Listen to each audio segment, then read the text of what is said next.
టీవీ4 Telugu news కి స్వాగతం. Drum seeder ద్వారా వరి సాగు చేయటం వల్ల రైతుకు పెట్టుబడి తగ్గి అధిక దిగుబడి వస్తుందని మండల వ్యవసాయ అధికారి ఝాన్సీ తెలిపారు. మెదక్ జిల్లా వెల్దుర్తి మండలం ఎల్కపల్లి గ్రామంలో రైతు తోట నరసింహులు వ్యవసాయ క్షేత్రంలో 5 ఎకరాల విస్తీర్ణంలోని డ్రమ్ సీడర్ ద్వారా మంగళవారం వరి విత్తనాలు వేశారు. ఈ సందర్భంగా వ్యవసాయ అధికారి ఝాన్సీ మాట్లాడుతూ తక్కువ సమయంలో ఎక్కువ విస్తీర్ణంలో డ్రమ్స్ చేయడం ద్వారా విత్తనాలు వేయవచ్చని, తద్వారా రైతుకు సమయం ఆదా కావడంతో పాటుగా పెట్టుబడి శాతం తగ్గుతుందని ఆమె తెలిపారు. విత్తనాలు శాతం తక్కువగానే ఉపయోగించుకోవచ్చని ఆమె అన్నారు. ఈ డ్రమ్స్ సీడర్ పద్ధతిని రైతులందరూ సద్వినియోగం చేసుకోవాలని సూచించారు.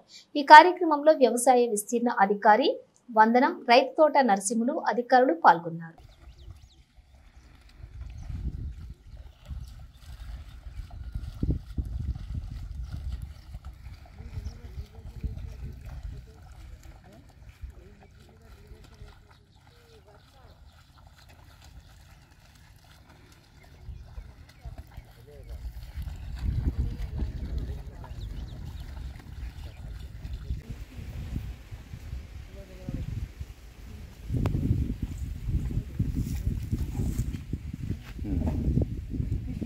మిక్చర్ ఉందా అయిపోయిందా?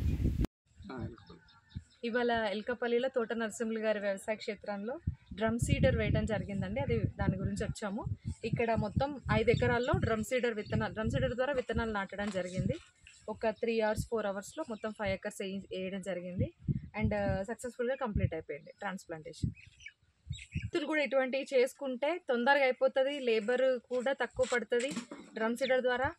అండ్ మనకు రెగ్యులర్గా మన వరి పొలానికి వేసుకునే అంతకంటే కూడా వరి విత్తనం ఖర్చు కూడా తగ్గించుకోవచ్చు. అంత విత్తనం కూడా పట్టదు, ఎకరానికి మనం వేసుకున్నట్టు 25 బ్యాగులు అంత కూడా పట్టదు. తక్కువ ఖర్చుతో విత్తనాలు తక్కువ పడతాయి అండ్ లేబర్ ఖర్చు తగ్గుతుంది, టైం కూడా ఈజీగా తొందరగా అయిపోతుంది. కాబట్టి ఇది రైతులందరూ ఈ విషయాలు దృష్టిలో పెట్టుకొని డ్రమ్ సీడర్కి అలవాటు పడితే చాలా వరకు పెట్టుబడి ఖర్చు అనేది తగ్గించుకోవచ్చు.